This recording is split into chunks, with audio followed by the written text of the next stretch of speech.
All right, today I am here at the Hackensack Community Garden, and this is how I clean out a plot.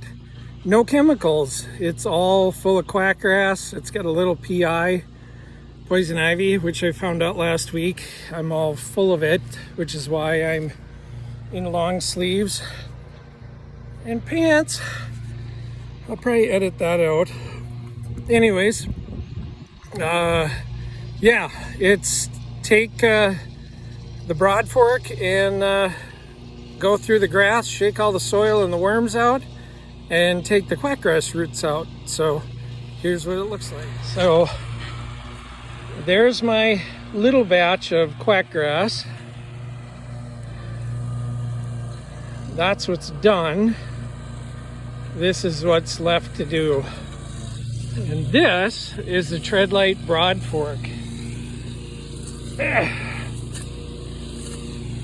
You can see that, 4 tines, 12 inches long, steel handles, dowels on the end, a nice round platform to stand on and push. You do not need a rototiller. Treadlite broadfork. Check it out on my website, www.earthisourhome.net. I'll put the link in the description.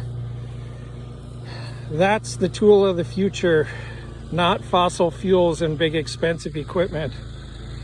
The Treadlite broadfork and lots of quackgrass and a little PI. Stay tuned. We're gonna put raspberries in here and get a good late season raspberry patch going. So stay tuned. See you soon.